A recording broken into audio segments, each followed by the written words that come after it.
കലക്കം തൃശ്ശൂരിലേക്ക് എല്ലാവരെയും ഹാർദമായി സ്വാഗതം ചെയ്യുകയാണ്. അതിഥിക്കൊപ്പമല്ല ആതിഥേയനൊപ്പമാണ് നമ്മളുള്ളത്. മിനിസ്റ്റർ എങ്ങനെയാണ് നമ്മൾ അതിഥി എന്ന് വിളിക്കുക? കലോത്സവത്തിന്റെ രക്ഷാകർത്താവ്. അപ്പോൾ എങ്ങനെയാണ് മിനിസ്റ്റർ അതിഥിയെ? Minister good morning. Good morning. Good morning. ഇന്ന് സമാപന ദിവസം. നമുക്ക് സമാപന ദിവസത്തിന്റെ അറേഞ്ച്മെന്റ്സിൽ നിന്ന് തുടങ്ങാം. സമാപന ദിവസത്തെ വൻ ജനക്കൂട്ടമായിരിക്കുമെന്നുള്ളതാണ് ഒരു കണക്കൂട്ടൽ. ഒരു 10,000-ഓളം വരുന്ന വിദ്യാർത്ഥികൾ തന്നെ ഉണ്ടാവും. അപ്പോൾ ആദ്യം വരുന്നവർക്ക് ആദ്യം കസേര എന്നുള്ള നിലയിലാണ്, അല്ല വേറെ ഒരു നിയന്ത്രണം ഏർപ്പെടുത്താൻ നിവർത്തിയില്ല. ഒരു 3 മണിക്ക് വന്ന് സീറ്റ് പിടിച്ചാൽ 4 മണിക്ക് മോഹൻലാലിനെ കാണാം. കൃത്യം 4 മണിക്ക് തന്നെ മോഹൻലാൽ എത്തിച്ചേരും. മറ്റ് നേതാക്കന്മാരും മന്ത്രിമാരെല്ലാം എത്തിച്ചേരും. 6 മണിയോടുകൂടി പരിപാടികൾ അവസാനിക്കും. 3 മണിക്ക് കുട്ടികളുടെ ചില ചെറിയ കലാപരിപാടികൾ, അതൊരു സമയം പോകാൻ വേണ്ടിയുള്ള ചില കലാപരിപാടികൾ.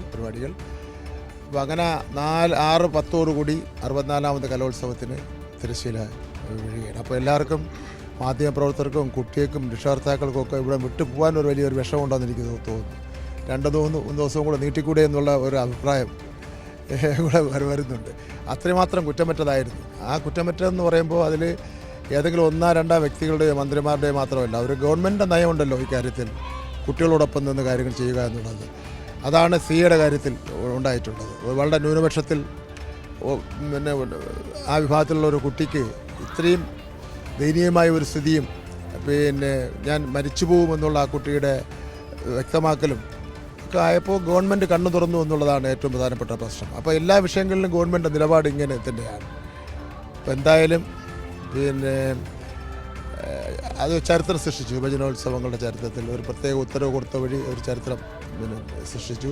ആ കുട്ടി എ ഗ്രേഡും കിട്ടി. പിന്നെ നമുക്ക് കാണാൻ കഴിയുന്ന ഒരു കാര്യം നമ്മുടെ ഈ യുവജനോത്സവത്തിൽ, സ്കൂൾ കലോത്സവത്തിൽ പരിപാടികളെല്ലാം വളരെ നിലവാരമുള്ളതായിരുന്നു. വലിയ നിലവാരമുള്ള പരിപാടികളായിരുന്നു. പിന്നെ ജഡ്ജസും ഞങ്ങൾ അതേ രൂപത്തിലുള്ള ജഡ്ജസിനെയാണ് കൊണ്ടിരുത്തിയിട്ടുള്ളത്. ഭക്ഷണത്തെ സംബന്ധിച്ചോളം പരാതിയില്ല. കാരണം 10,000 പേർക്ക് കൊടുക്കേണ്ട സ്ഥലത്ത് ഞങ്ങൾ 25,000 പേർക്ക് ഭക്ഷണം കൊടുക്കുകയായിരുന്നു. എല്ലാവരും വരുന്നവരാരോടും നോ പറയുന്നില്ല. നല്ല താമസ സൗകര്യമായിരുന്നു, നല്ല ട്രാൻസ്പോർട്ടിംഗ് സിസ്റ്റമായിരുന്നു. പിന്നെ ഒരു അലമ്പ് പരിപാടിയില്ല. പിന്നെ ഇതിനപ്പുറം വേറെ എന്താ ചെയ്യുക? ഇതിനപ്പുറം എന്ത് ചെയ്യണം എന്ന് ചോദിച്ചു. ഇതിനപ്പുറം ഒന്നും ചെയ്യാൻ ഇല്ല. അപ്പോൾ അത് ഒരു ഗവൺമെൻറ്റിനെ സംബന്ധിച്ചിടത്തോളം ഈ കൊല്ലത്ത് നടന്നതും തിരുവനന്തപുരത്ത് നടന്നതും കോഴിക്കോട് നടന്നതും ഒക്കെ ആയിട്ടുള്ള 47 ലക്ഷം വിദ്യാർത്ഥികളും അവരുടെ കുടുംബങ്ങളെയും ബാധിക്കുന്ന പ്രശ്നമാണ്. അപ്പോൾ ആ നിലയിൽ തന്നെ പ്രാധാന്യത്തോടുകൂടി ഞങ്ങളിത് കൈകാര്യം ചെയ്തു എന്നുള്ളതാണ്. എന്തായാലും അടുത്ത വർഷം നടത്തുന്നതിന് മുമ്പ് ഒരു സമഗ്രമായ ഒരു പഠനം നമുക്കിതിൽ എന്തൊക്കെ മാറ്റങ്ങൾ വരുത്തണം. കാരണം ഇത് 1957 ശേഷം ഉള്ള എത്ര വർഷക്കാലം, 63 വർഷക്കാലം ഉള്ള നിയമങ്ങളും കാര്യങ്ങളാണല്ലോ. അപ്പോൾ നമുക്ക് അതിൻ്റെ ഒരു പരിചയത്തിൻ്റെ അടിസ്ഥാനത്തിൽ നമുക്ക് ചില മാറ്റങ്ങൾ വരുത്തേണ്ടതായിട്ടുണ്ട്. ഇപ്പോൾ ഉദാഹരണം, ഈ ഓൺലൈനിൽ പങ്കെടുത്തത് ചരിത്ര സംഭവമാണ്. അത് എല്ലാ ഉദ്യോഗസ്ഥന്മാർക്ക് പേടിയാണ്, ഉദ്യോഗസ്ഥന്മാർക്ക് ഈ പ്രശ്നമാണ്. നമ്മൾ ആ ഉദ്യോഗസ്ഥന്മാരുടെ പേടിയും പ്രശ്നങ്ങളും വിയോജിപ്പൊക്കെ നിലനിർത്തിക്കൊണ്ട് തന്നെയാണ് അതിനെല്ലാം മറികടന്നുകൊണ്ട് ഉത്തരവ് കൊടുക്കുന്നതിന് വേണ്ടിയാണല്ലോ മന്ത്രിമാരെ വച്ചേക്കുന്നത്. അത് ആ കുട്ടിയുടെ ദയനീയമായ അവസ്ഥ വളരെ നമ്മുടെ ഹൃദയഭേദകമാണ്, നമ്മുടെ മനസ്സിൽ തട്ടുന്ന സംഗതിയാണ്.